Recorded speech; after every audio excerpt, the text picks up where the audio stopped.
नमस्कार जय जगन्नाथ मु बलराम आपन को स्वागत करुच्ची ओडिया यात्रा दुनिया यूट्यूब चैनल को दर्शक बंधु आज आम सांगर अच्छा ओडार घरे घरे परिचित यात्रा नायक गौरा दास आसतु सहित किसी कथा भाई आपको आम चैनल को स्वागत नमस्कार जय जगन्नाथ जय जगन्नाथ जय जगन्नाथ। चली खंडगिरी महासभा खंडगिरी कुंभ मेला तो प्रथम खंडगिरी यात्रा को नहीं कह खंडगिरी तो आज नुह दीर्घ 50-60 वर्ष है यात्रा मेला ही चलती कि आगु आहरी किंतु आम यात्रा जगत गोटे खंडगिरी मेला एटा यात्रा महाकुंभ ओडिशा रे आमे सबु जगह यात्रा करूचु किंतु एठी यात्रा करबा नियारा एथि जे 7टी पेंडेल 6टी पेंडेल रे 14-15 पार्टी आसी 2टा फेज रे यात्रा करती एठी खाली भुवनेश्वर लोक देखती नहीं ओडिशार अणु कोणरू मालकानगिरी ठू आरंभ करी बलांगीर ठू आरंभ करी मयूरभंज ठू आरंभ करी बालेश्वर पुरी ब्रह्मपुर चारिआडू लोक आसती कहीं ना एकाथर 14-15टा पार्टी आसवे आसवे होटेल बुक करेंगे रे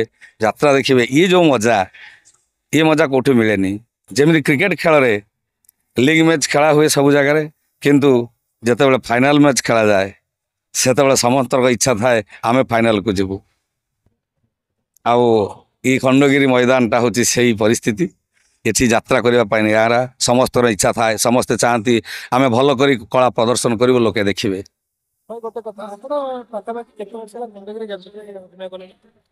खंडगिरी तो मोर यात्रा जीवन 30 वर्ष है 30 वर्ष भितर मझे 3 वर्ष गैप है 2 वर्ष गैप हो जाए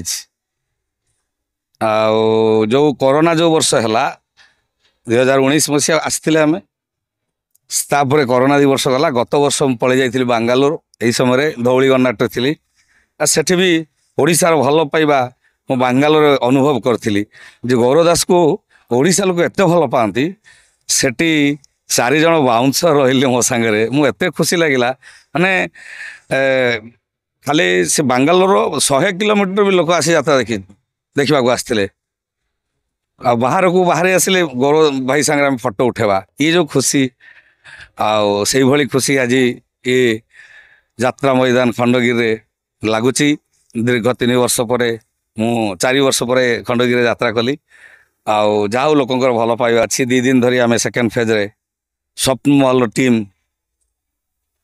ए वर्षर नाटक केते कांदीबरे गौर दास 2 दिन है परिवेशन हो लोक भल पाइबा साउंटी आ 2 दिन हाउसफुल चली सेमती अनुरोध करुच्ची जदि गौर दास को भल पाती एमती आउ 4 दिन आसतु उत्साह दिंतु नाटक निश्चित भाव में आपण मन को छुईबे आज जो नाटक चलती कांदीबरे गौरा दास ना रे नाटक होइछि तो प्रथम से विषय कोन कहिबे नाटक तो ये गोटे नुहे मो ना 3टी नाटक है प्रथम धौली गन्नाट होता ए गौरा कहीं कांदुछु प्रदीप बेहेरा लेखा आउ इंजीनियर आशुतोष महापात्र निर्देशन थिला से नाटक भी दमदार होता तापर है कह गौर दास कहार दोष सी भी से धौली रे सेटा थिला डॉक्टर दीपक जानकर रचना गुरु प्रसाद मिश्र निर्देशना अमृतांशु सारंकर स्वर संयोजना एटा स्वप्न महल रे ए वर्ष से डॉक्टर दीपक जेना एवं नंदू सार अमृतांशु पट्टनायक स्वर संयोजन ये नाटक भी ए वर्ष सारा ओडिशा रे भल लोक भल पाइबा देइछि लोक भल पाउचंती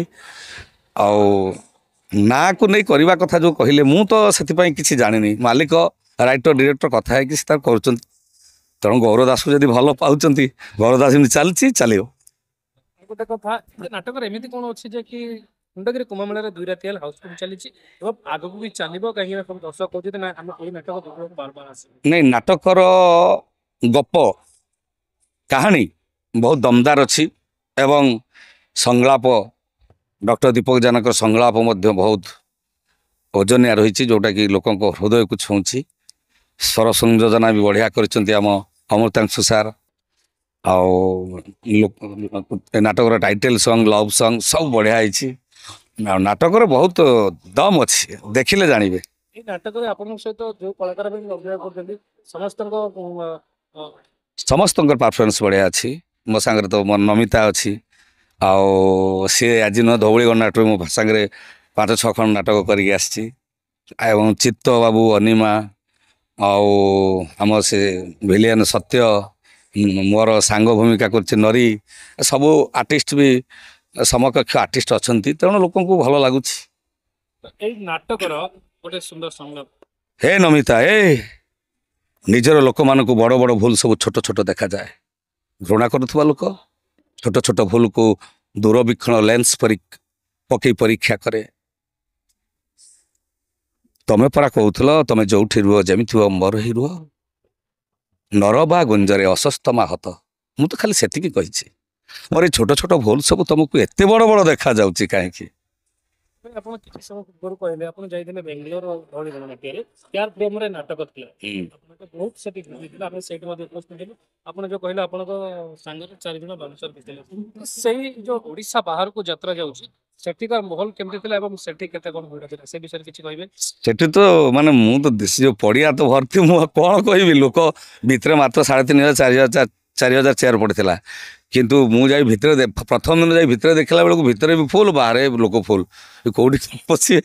ଲାଗୁଥିଲା ଖଣ୍ଡଗିରି ଯାତ୍ରା କଲା ପରେ କଣ? ହଁ, ନିଶ୍ଚିତ ଭାବରେ।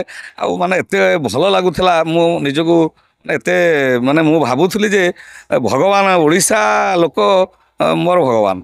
ଯେ ସେଠି ବାଙ୍ଗାଲୋରରେ ଆମେ ପହଞ୍ଚିଲୁ, ବାଙ୍ଗାଲୋର ଏତେ ପରିମାଣରେ ଓଡ଼ିଶା ଲୋକ ଅଛନ୍ତି ଏବଂ ଗୌର ଦାସକୁ ଭଲ ପାଆନ୍ତି, ମୁଁ ସେଇଠି ଦେଖିଲି।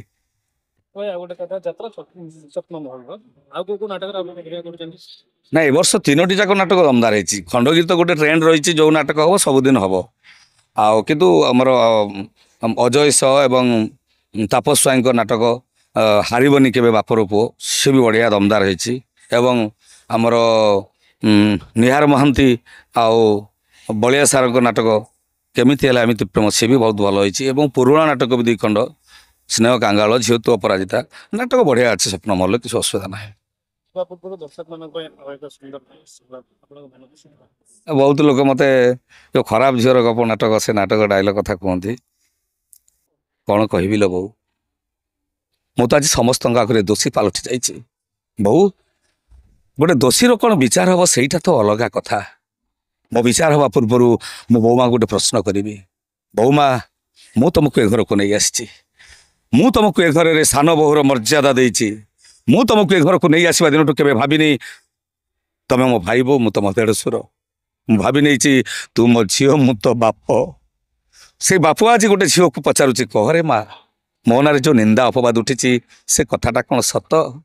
ଏ ମା, ତୋ ପ୍ରଶ୍ନର ଉତ୍ତର ଦେବା ପୂର୍ବରୁ ତୋ ମନକୁ ତୁ ବୁଝେଇ ଦେ। ଗୋଟେ ବାପ ଆଜି ତା ଝିଅକୁ ପଚାରୁଛି, କରେ ମା, ମୋ ନାଁରେ ଯୋଉ ନିନ୍ଦା ଅପବାଦ ଉଠିଛି ସେ କଥାଟା କଣ ସତ? ଆଉ ଶେଷରେ ମୁଁ ଗୋଟେ ଜନସାଧାରଣଙ୍କୁ ମେସେଜ, ଏଇଟା ମୁଁ ସବୁବେଳେ ସବୁଥିରେ କହୁଛି, ବାପା ମା ଜନ୍ମ ହେଲା ପରେ ଆମେ ଭଗବାନ କିଏ ଜାଣିନୁ, ଆମକୁ ଏ ସୃଷ୍ଟିକୁ ଆଣିଛନ୍ତି ବାପା ମା। ତେଣୁ ବାପା ମାଆକୁ କେବେ ଅବହେଳା କରନ୍ତୁନି। ବାପା ମା ବୁଢ଼ାବୁଢ଼ୀ ହେଇଗଲେ ତାଙ୍କୁ ବୃଦ୍ଧାଶ୍ରମକୁ ପଠାନ୍ତୁନି। ଆମ ଓଡ଼ିଶା, ଆମ ଦେଶରୁ ବୃଦ୍ଧାଶ୍ରମ ହଟେଇ ଦିଅନ୍ତୁ। ଆଜି ଆମେ ଅଛୁ, କାଲିକି ବୁଢ଼ା ହବୁ, ଆମ ପୁଅ ଝିଅ ବି ଆମକୁ ନେଇ ବୃଦ୍ଧାଶ୍ରମ ଛାଡ଼ିଦେବେ କାହିଁକି? ବାପାଙ୍କୁ ସକାଳୁ ଉଠି ପ୍ରଣାମ କରନ୍ତୁ, ସନ୍ଧ୍ୟାରେ ବାପାଙ୍କୁ ପାଦରେ ତେଳ ଦିଅନ୍ତୁ, ଦେଖିବେ ବାପା ମାଙ୍କ ସେବା କଲେ କଣ ମିଳିବ ସେଇଟା ମୁଁ ଅନୁଭବ କରିଛି ମୋ ବାପା ମାଙ୍କୁ ସେବା କରି। ଏତିକି ମୋର ଓଡ଼ିଶାବାସୀଙ୍କୁ ଅନୁରୋଧ, ବାପା ମାଙ୍କୁ ସବୁବେଳେ ଭଲ ପାଆନ୍ତୁ। ଜୟ ଜଗନ୍ନାଥ, ଜୟ ଜଗନ୍ନାଥ।